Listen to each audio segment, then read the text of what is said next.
Okay, I think Melissa, you invite people in. Here we go. Perfect.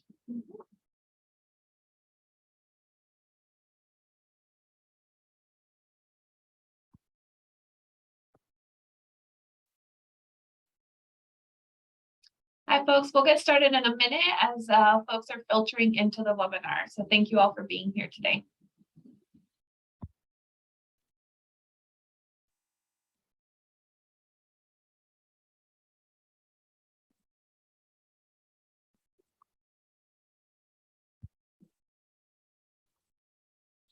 All right. Well, I want to welcome you all for joining us today for this very exciting webinar.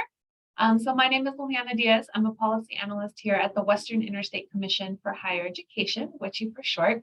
And we're very honored to have Yavapai College here with us to share information and resources with you all on how to support faculty who are implementing OER. So I want to go ahead and introduce our guest speakers, and then they'll take it away.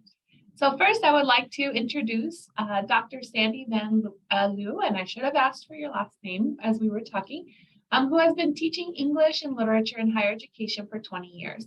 For the past 4 years, she's been involved with OER, having served Yavapai College as a faculty OER liaison and an OER faculty trainer. When she was a young college student, she struggled to buy textbooks and often had to find ways to borrow them from libraries or teachers.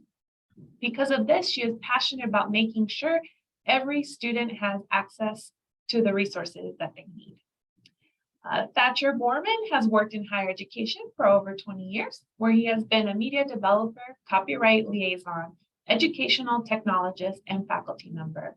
Thatcher graduated from the University of Wisconsin in 1993, and he is currently the director of the Yavapai College Teaching and E-Learning Support Department in Prescott, Arizona. And finally, Megan Crossfield has worked in higher education for 10 years, managing a variety of student services, workforce, academic, and grant projects. Currently, she is leading the Open Textbooks for Rural Arizona Grant Initiative and the OER work at Yavapai College. Although new to OER, Megan comes with extensive experience in grant and project management. She is dedicated to student success and increasing access for education for all. Through the consortium work, she has quickly become an advocate for OER in the greater community. So I really want to welcome our great speakers today and take it away. Thank you, Liliana, for such a warm welcome. We're so excited to be here. So I'm going to go on ahead and share my screen.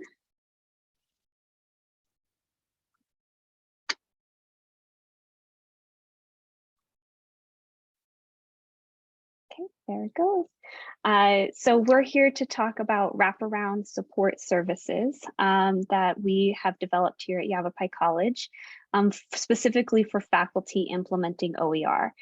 We know that it's a team effort, and so we wanted to share the different approaches that we've taken here at Yavapai.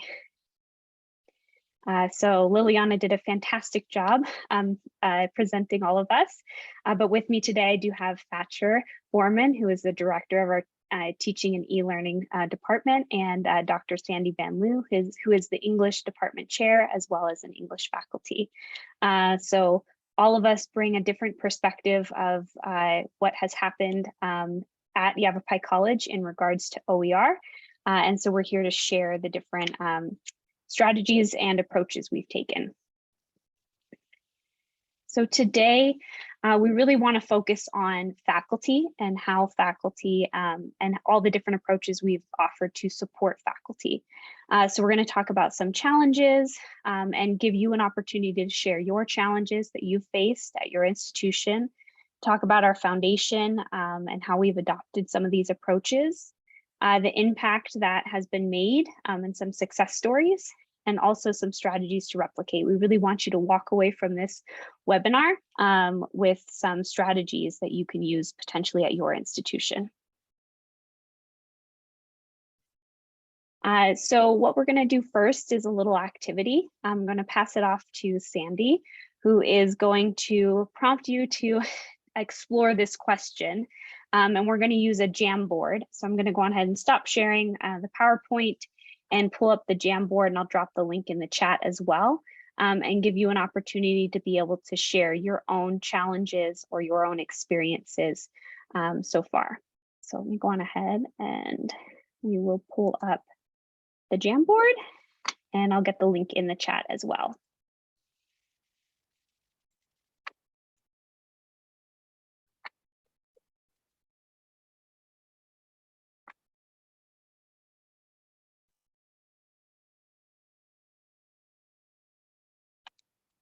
Okay, so the link is in the chat.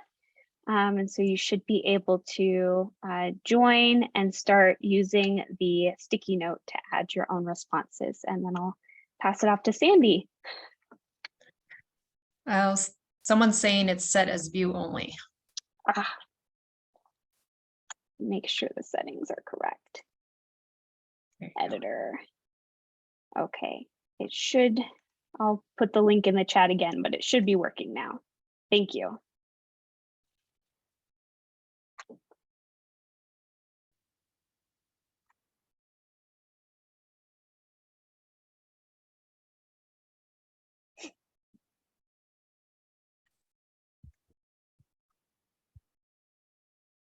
Is it working now? Yep, it looks like someone just posted. Awesome, perfect.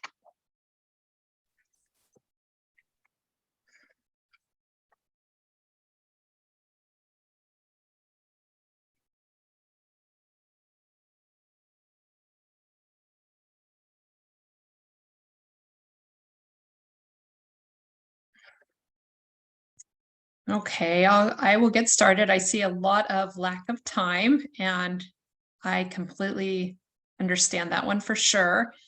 Finding resources.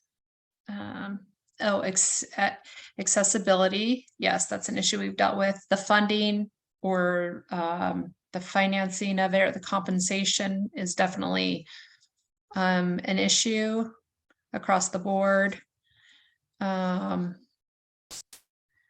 Knowing who is interested or has time to commit. Yep. Establishing relationships, having an OER librarian. Yeah, a lot of misinformation, especially early on, about what OER is. Formats for choosing OER. Yeah, I recently dealt with that, so I understand that.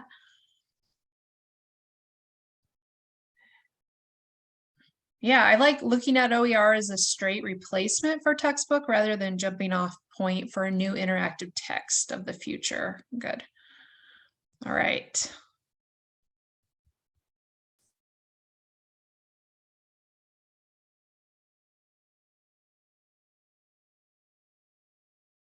Okay, Megan, do you want to put the PowerPoint back on?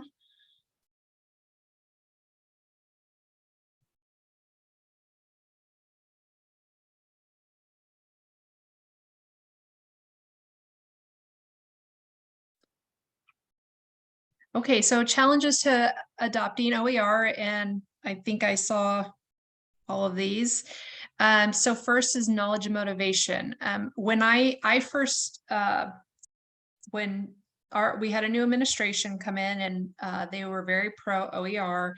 And when I found out about it, I thought, yes, like that's what I want for my students, because I was already letting students borrow textbooks or share or whatever it was, rent them out or check them out in the library, because I had had that experience while I was an undergrad of not being able to have those resources that I needed for class. So I jumped on as the faculty liaison when I actually had no idea really what OER was. And it was very difficult to explain it to faculty. You know, we as faculty tend to be kind of set in our ways a lot, and getting something like this going is tough, because we've used textbooks our entire lives, and we've paid for them for through college. That's always been a thing. So why would we change that? There's, myths that all the OER books are, terrible, or whatever those other myths are that go around about OER. One of our biggest OER supporters now as a faculty is one of my coworkers, and she initially was like, no, because it takes a lot of time to really get faculty to understand and then get the buy-in for it. Along with that, I would say is the motivation, I would say is the financing, the compensation. OER started actually right before the administration got going on it as a grassroots committee, a faculty committee. And we knew that we wanted to do this, but we didn't have the funds, or we didn't know how to ask for the funds. So it helped to have a administration that was supportive and that wanted to use funds for this, because we all know that we are very limited in our time. And if something is going to take a lot of time, we want to and should be compensated for that time. And we want to help students, but our time is also important to us. And especially a lot of faculty work on this during the summer and things such as that. So initially we received funding from a donation through our foundation that we used to pay stipends. And the stipend amount was determined from the committee along with our academic vice president. And then recently, as you heard at the beginning, we received a $2 million grant from the Federal Department of Education to be a grant that goes along with all the rural community colleges and creating OER programs across the board. And I do see a question about the stipend amount. I think Megan or Thatcher might be able to pull that up and put it in the chat for you. I had the first OER conference I attended before I knew much about it. One of the presenters had given a range, and that ended up being about right. Off the top of my head, I think we do for a full, it depends what it is. So if we do a full build of a class from scratch, I believe it's about $1,500, but we can get to that at the Q&A as well. All right, content selection. Yeah, it is difficult to find resources, textbooks for a number of reasons. If you're in a field like I am, English, there's so many resources. It takes so much time to go through them. If you're not going to build your own book, if you're not going to write your own book, and you're going to piece together various books, which is what I did with my coworker. We co-authored a textbook called The Rough Writer's Guide. It's a writing resource that can be used across the board for other classes. And actually, we just found out it was adopted through a Florida community college, which was pretty neat, but it took a lot of time to piece that together. And then if you're in an area or a discipline where there's hardly anything, I'm trying to think of something like stars or astrology, whatever those kind of little niche areas are, it can be harder. I know our the guy that does our astronomy program, it was hard for him to find resources. So he ended up having to write a text. Okay, technical issues. Yeah, definitely. I had to learn, originally we used Pressbooks, so I had to learn how to use that source. And then recently Pressbooks did this thing where they converted to, I don't even know how to say it, but you basically have to pay more, whereas it was just a flat fee at first. And now if you want to keep the book on their platform, you have to pay every year. So of course we were like really shocked by that. And so now we're looking for, okay, how can we move this textbook so we don't have to pay every year for this? So just a lot of technical issues, or how to, or where to build your text if you're going to build text, or even if you're going to build lesson plans or curriculum, like where can you do that outside of your LMS? And then sustainability. Yeah, it's a lot of time to find resources, the organization, the book that my co-worker and I wrote took an entire summer at least. I mean, we had it outlined in the spring and then it took the whole summer. We want to update it because MLA has changed, and we want to update it with some interactive activities and resources, because we have questions and quiz questions at the end of each chapter, but we'd like to do some interactive activities, which is now possible in a lot of platforms, but we don't have the time. We've been saying all year, like, we need to update this, and we haven't had the time to do it. So I think that covers a lot of the basic challenges. Thank you.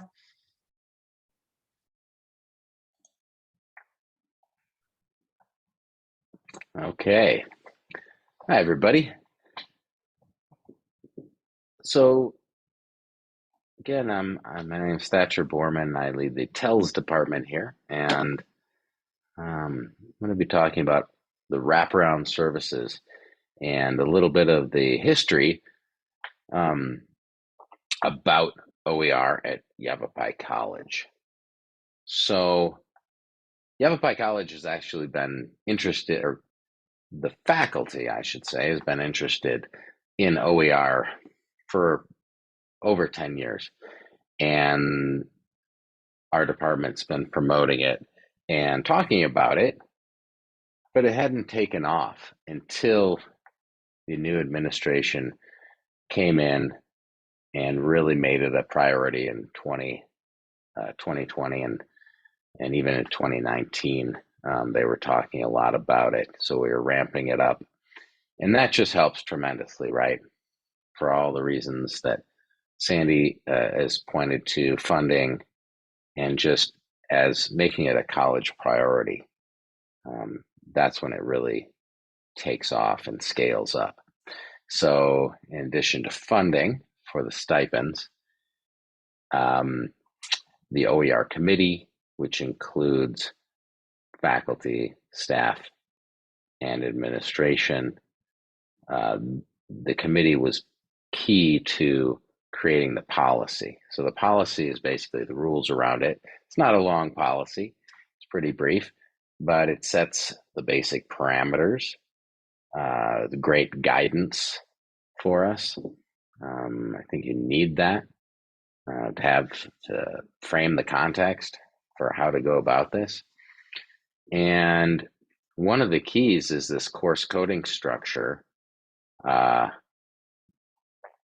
that means that in our registration system, once an OER course is established, approved as an official OER course, and I'll talk about that process a little, then it's noted, and there's a small Z graphic for Z course, meaning zero cost, and in the area of registration where the course is listed, and you can search for OER courses in registration.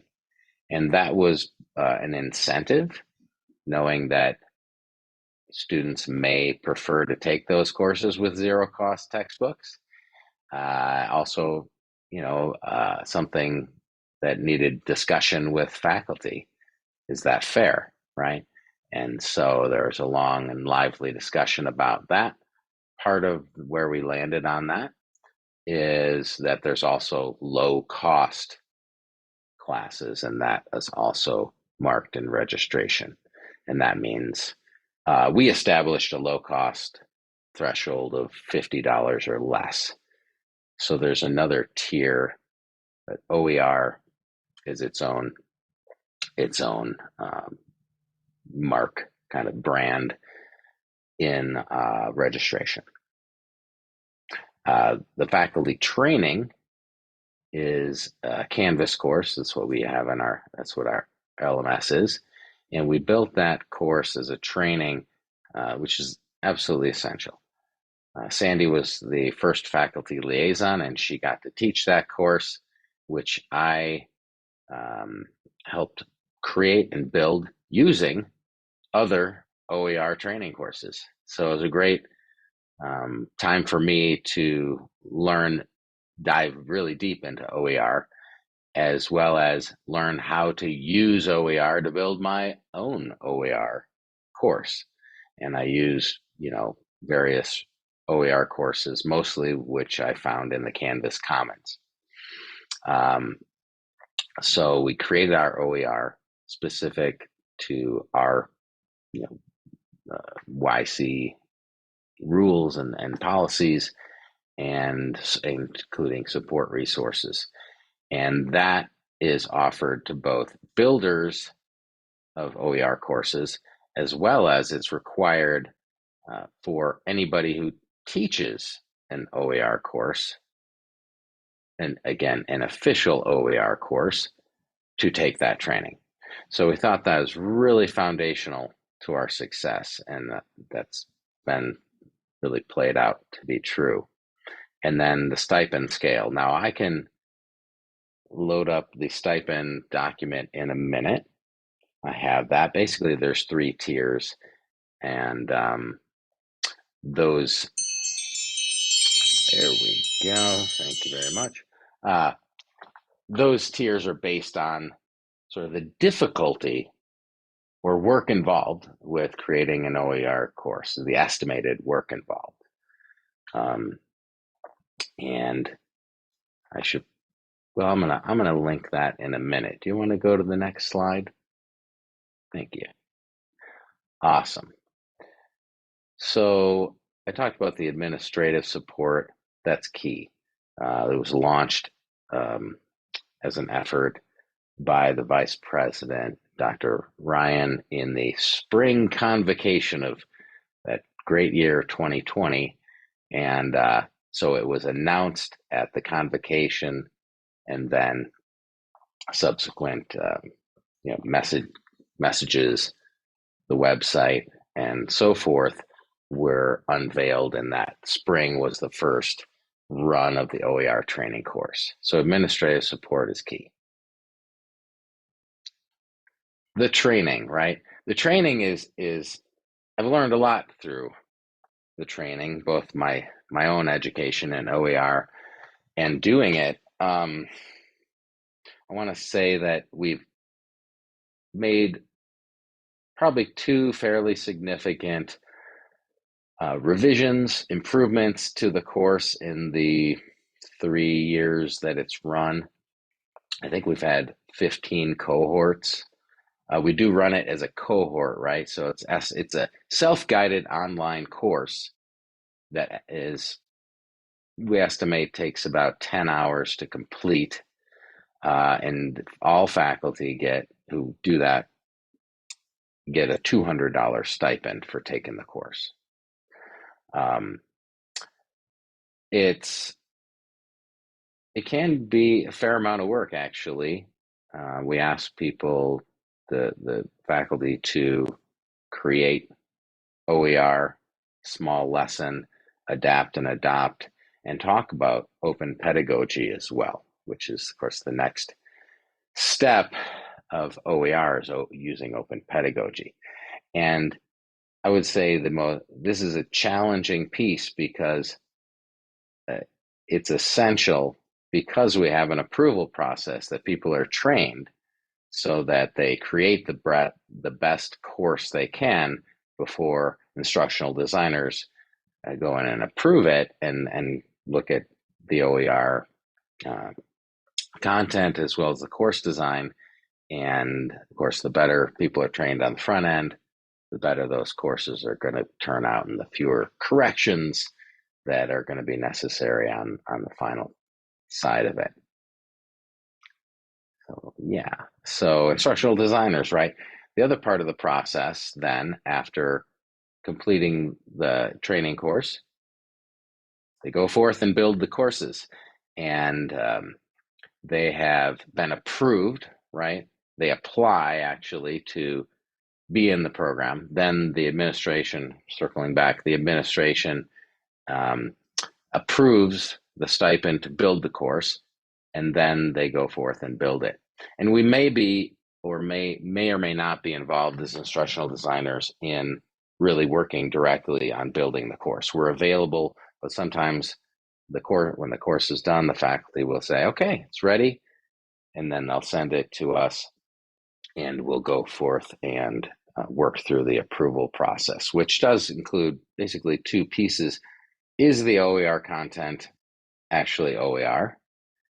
And clearing that misunderstanding sometimes takes some work, because we know that just because something's free on the internet doesn't mean it's free or OER. In fact, most of it isn't.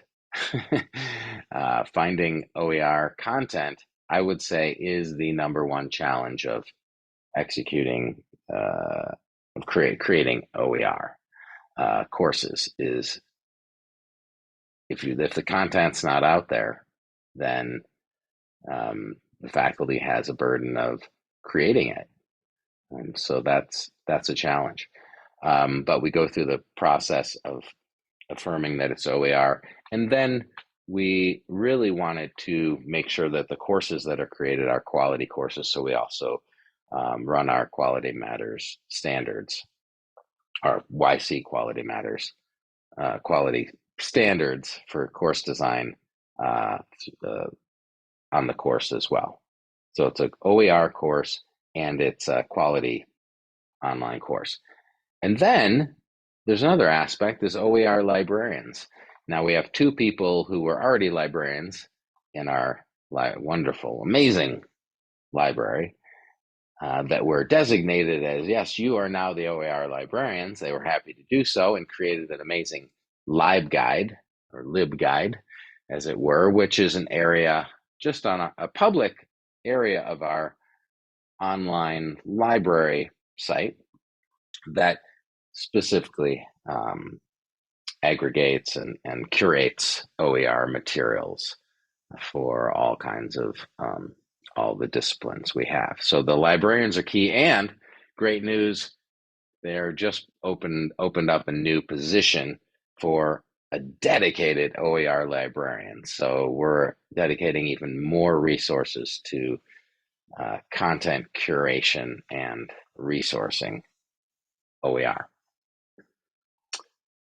And then the OER committee, we talked about that. They look at the big picture and meet monthly to talk about how it's going and look at improvements to the process. And having faculty involvement there is key. Okay, here we are. That's great. And the standard review process, I think that's the next, or maybe the next slide. We can go to the next slide, the review process. But here we are at the tiers. And basically there are 3 tiers. And let me just look at those to review. Again, I talked about a $200 stipend for anyone who completes our OER training course. The first tier is called Adopt and Adapt, and this is the lowest tier. The stipend is $500. And the idea here is that the content, the OER content, largely exists for this course. And we also utilize Lumen Learning as a content provider. And we know that there's the big ones, OpenStax and others, that have really complete texts for many courses, many disciplines, mostly in the entry-level gen ed. They have complete text. So if you're adopting using that OER text that pretty much covers your curriculum, that's going to be the fastest and presumably easiest path to creating your course, and that's called Adopt and Adapt. The next one is semi-build, somewhere halfway between those, having some content existing and needing to find and or create some content. And then finally, a full build. The semi-build is $1,500 stipend. The full build implies that there's not a lot of content available, and it's up to the faculty member to either create a lot of that content, lessons and so forth, and build the course. So that stipend is $2,500. All right. And finally, the course development path. This is more or less, it's taken a little while to get clarity on this. It was a little like, okay, what comes first? What's next? What's required? Who do I send it to? So nailing down the 6 or 7 steps or so that we have from start to finish has been taken a little time. This is also on the OER website we have, but really the first step is, being aware of the program, and then the first step is applying. Because again, many people teach OER using OER content, some or all. Faculty are welcome to use that, absolutely. To be in the official OER program and get the stipend as well as the designation in the registration system means you get in the pipeline. And the first step is applying to be approved. Yes, we think this course is great for you. You need this course. We'd like this course to be OER, which really includes all courses, but since money is limited, there is an approval process where the administration makes a decision on whether to fund it or not, right? Once it's funded, an email goes out to faculty, says, yes, go forth. And then if they haven't taken the OER training, they get involved in that. And again, once they finish the course, then they send it over to my department in teaching and e-learning, and we go through the approval process. That can take, anywhere from weeks to months sometimes. Once that's done, we approve it and the stipend's released. I should say that another piece of this that's been a little complicated, not complicated, but you have to get this.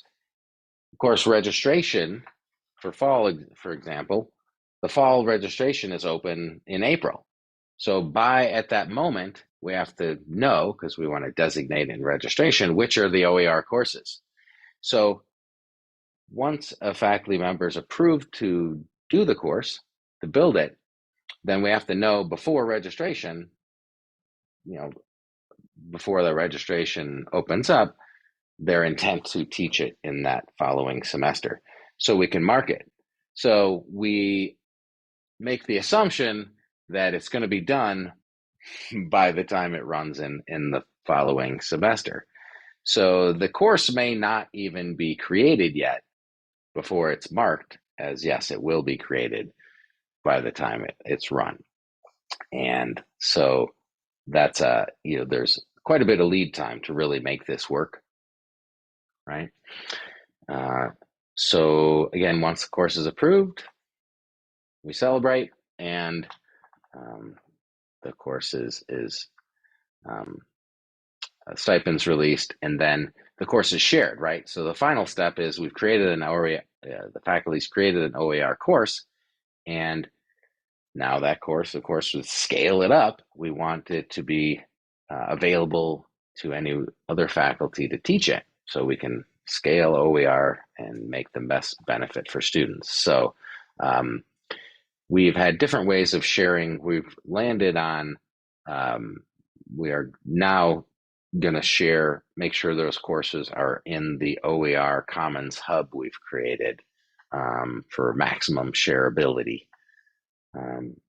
That's the overall development path, and I'll pass it on back to Megan. Thank you, Thatcher, for all of that amazing background information and how we're really implementing at Yavapai College. So now I wanted to talk about the impact that we have had so far since we've really taken this deep dive into OER adoption in fall 2020. And so we've been collecting data. We've been collecting a lot of different data points, but I'm not going to go over all of them. We did submit a quality initiative report through our Higher Learning Commission, which is our accrediting agency. So we did, that kind of prompted us to really collect a lot of this data. And we're going to continue collecting this data so it becomes more longitudinal. But one of the data points was OER enrollment. and how that ties to cost savings. So we made the assumption that an average textbook cost would be $110 per textbook. And so based off of the enrollment, in 2 years, we saved students just over $800,000. And the enrollment so far for fall, which the numbers are still kind of getting finalized, we do have 2 different parts of term. So the second parts of term is still kind of, I think the numbers are still finalizing, but we're at, I think, just over 2,300 students enrolled in OER courses. So we're definitely seeing an increase in the number of courses that are being adopted and implemented, which is affecting the enrollment.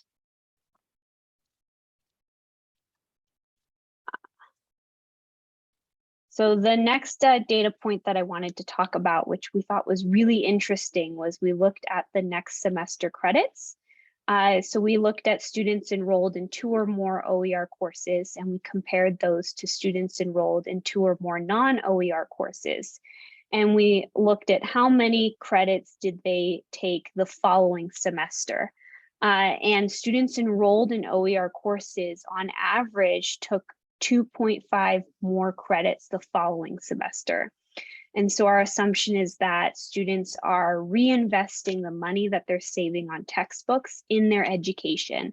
So this is huge. We are really pushing and promoting this with our faculty so that they're aware that this is a huge impact for our students. The more money they save on their textbooks, they're going to be able to take more classes, affecting the overall enrollment, and then also the overall progression of our students, and how quickly they can get through their education, which is really, really important. And this also correlated with, we do administer surveys to all students enrolled in OER courses at the end of the semester, and that includes a few open-ended questions. And within those open-ended questions, there was a large number of students that indicated that they do use the money to pay for next classes or save money for classes. They use it on supplies, maybe textbooks that weren't OER. So they really are using that money to reinvest in their own education, which is huge and great to see. So these are just some highlights of some of those open-ended questions that I pulled from our surveys, of students, how they're using the money, how they feel about the OER courses, and majority of the students really give positive feedback. They really like the materials.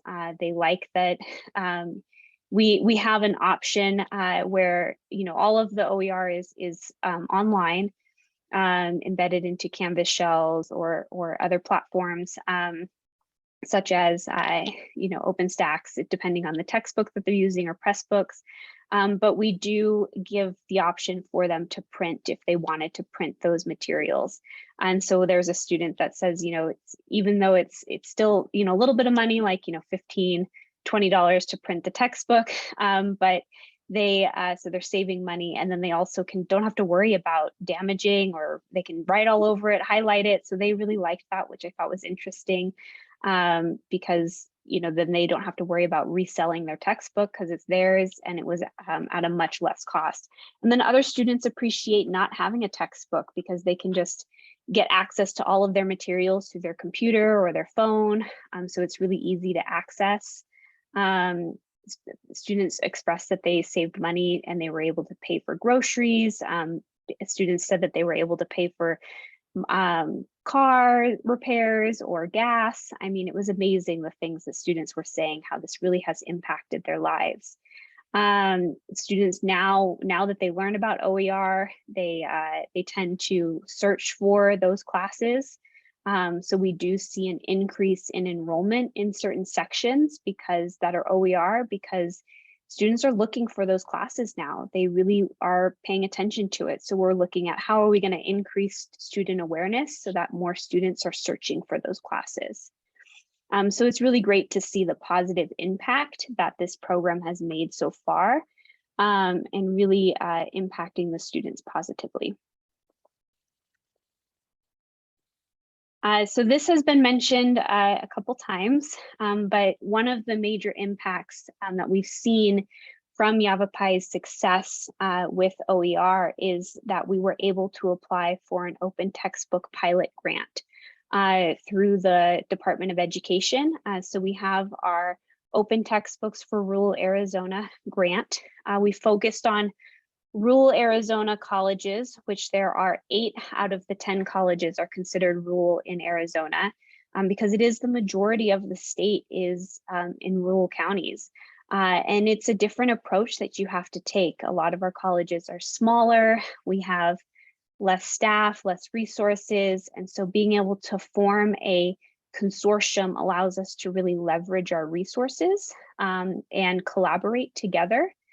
Some of our institutions have, maybe one subject matter expert, one faculty in that discipline. And so having to rely on that faculty member to build an OER course can be very challenging. But if we can collaborate among the state, that allows for us to be able to build more courses and then share those courses on our repository, which we'll talk about in a little bit.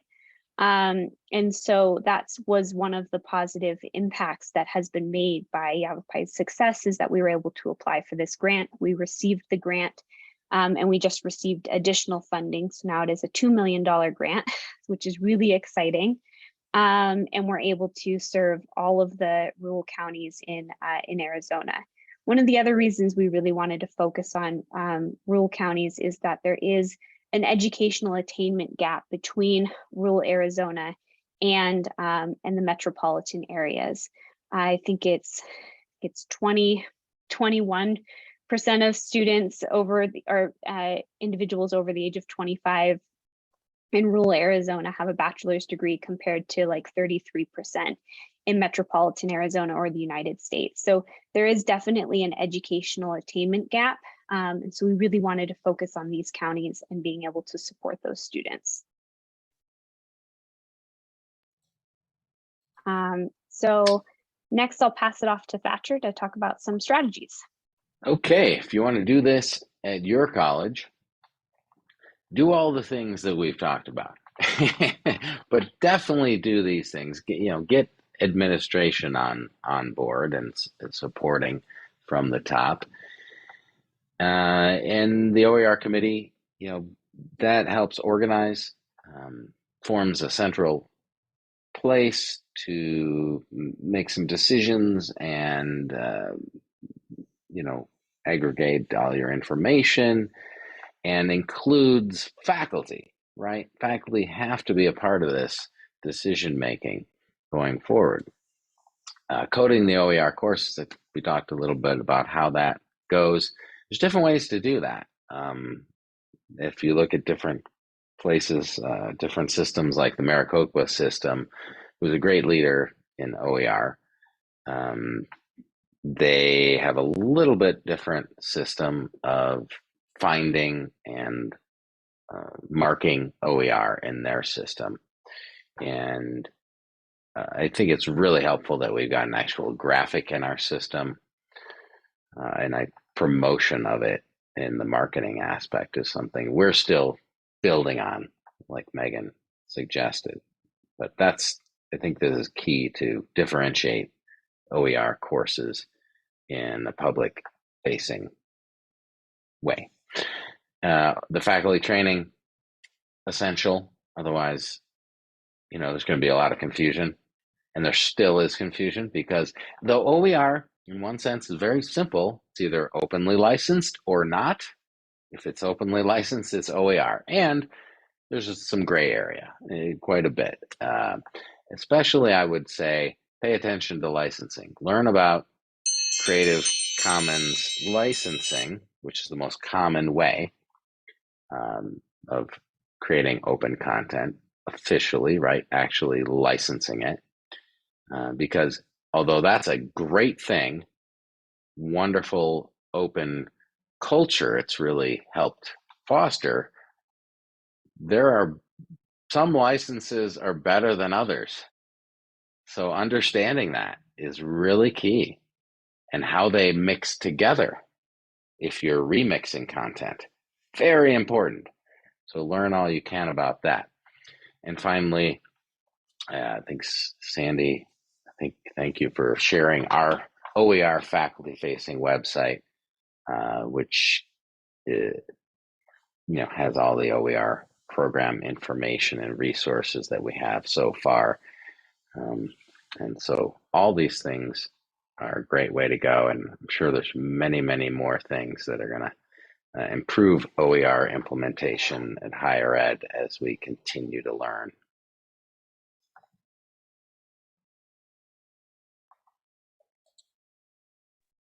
Okay, thank you. So we did want to share some resources that that are available and can definitely be utilized. So I'm going to go on ahead and exit out of the screen and pull up. So the first one this is our OER LibGuide, which was created by our librarians. And so this has, has a homepage, what are OER, so it talks about OER, gives some information, but then the main thing is they were able to curate potential OER resources that faculty could use, and by subject matter. And so you can search by subject matter, and they found resources here that are openly licensed, openly available, and can be used. So this is kind of a first starting point for faculty that are interested. If faculty don't see resources here, they can reach out to the OER librarians and ask them to search for specific materials. Since there's so much out there, sometimes it's challenging to spend time looking for it. So our librarians can get a little curated package together, and then the faculty can go through those materials as the subject matter expert to say, this is good, this isn't good. And sometimes the librarians will come back and say, we could not find anything. And so that's when we know that, a full build will be needed. And then this is, which I think Sandy shared in the chat, and we'll share all of these links in the chat, but this is our faculty facing website, which is through our TELS department. And so this has essentially, everything that the faculty need to know about OER and OER at Yavapai College and how to get involved. So it talks about, getting involved, the faculty stipends, the policy, has our logo there for our designation. It talks about the grant, how to get involved in the grant, the training, a lot of different resources here. We try to put it all in one place. We also want to share a link to the training. So this is public in Canvas. So that way you can adapt it, modify it. Just like Thatcher said, we modified it from other trainings. So, we definitely want to share that resource. It has different modules about OER, open licensing, adopting open content, and really walks faculty through all of those different components. And then lastly, we have our open textbooks for rural Arizona hub. And so this is our shared repository that we are building out with the 8 community colleges. And so we have, information about our hub. We have information, standards, a starter kit, a loading template. We do offer professional development every semester. So our last one is this upcoming Friday, but we will be offering more trainings in the spring that are open to the hub and anyone else that would like to take advantage of these opportunities. Then we have collections. This is where we're putting our final material. And we have groups. We strategically created groups based off of our subject matter expert subjects because we wanted to encourage cross-institutional collaboration. Some of the hubs have groups by institution, and we really wanted to avoid people going, oh, well, that's my college, I'm going to go join that group. We wanted them to be able to work together and collaboratively across the different institutions. So these are just a lot of great resources that are here and available. And we'll go on ahead and drop all of those links in the chat as well. But I just wanted to share our final slide, which has our contact information. And so if you have any questions or any additional information, please, feel free to reach out to any of us and we'll be happy to help you out. But yeah, I'll just go on ahead and pass it off to Liliana. I think there might be some questions, but opening up to questions. Yeah, thank you for that fantastic session on all the things that you've done at Yavapai College and throughout the Arizona rural colleges to support implementation among faculty. So I know there were a couple of requests for the Canvas course, so that link has been posted in the chat, as well as the full webpage that is faculty facing, so faculty can learn for what services are being offered at Yavapai. That's in the chat, as well as the resource with all the tiers for what faculty can expect the stipend to include. If they're doing a full build or something less than a full build, all that information, that link is in the chat. And we'll collect these and send them out as well with the recording and the slide deck and all these links. There were a couple of questions, so I'll start with Justina Brown's question. What do you use to review OER courses that are being built? That would be Thatcher. Yeah, so the review process is actually, we have our staff of instructional designers who've been reviewing them. There's basically, we created a rubric, which is actually, should be, I think it's linked in the course. And the rubric includes 5 sections, 5 criteria. It's pretty basic, but it links to, so the first 3 are about the OER content. And we look at, the first one is the content OER? Check.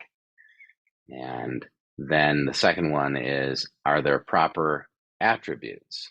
Is attributing, giving credit, and that attribution for each OER piece of content, pictures, documents, what have you, is so essential. Why is it essential? Because that's how you know it's OER. Otherwise, if it doesn't have an attribution, a source linked to it, then we're not, if you're not sure, then, there's a question, was this copyrighted material? Am I, in danger of, violating copyright? And so it's really important in building OER courses to make sure that attribution is proper. And that's part of the OER training. There's great resources for making the best attribution possible. Then finally, we did ask that every image be OER. That's criteria 3. Criteria 4 is, does it pass the YC online quality standards? And that has its own rubric with the standards. And finally, there's just a little bit of, does it have the branding on it, and so forth, a little bit of mechanical parts to make sure it's wrapped up properly. So we use an OER rubric that we've created with those kind of criteria to run through the approval process. Thank you, Thatcher. The other question that Meredith asked, are faculty okay with the stipend amounts, or do you get pushback that is not enough?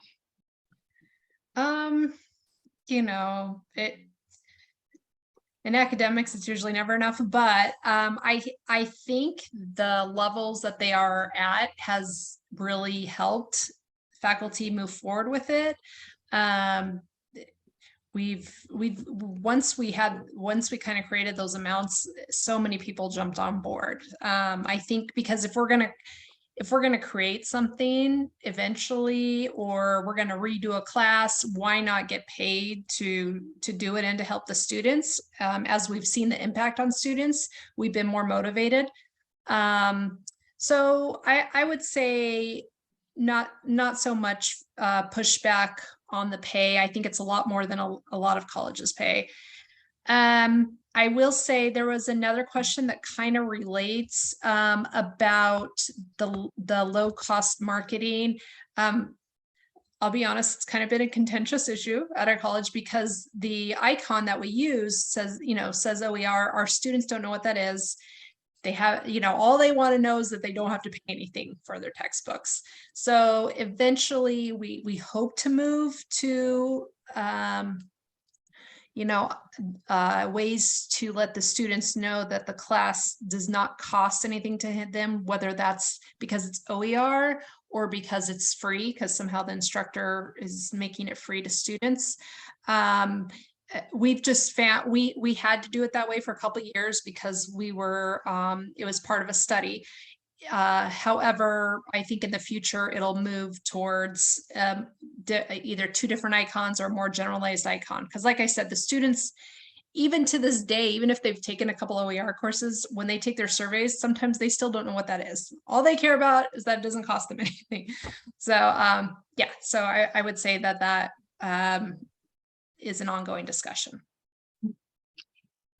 Crystal had a question about how many instructional designers do you have on your team and how many librarians assist with OER?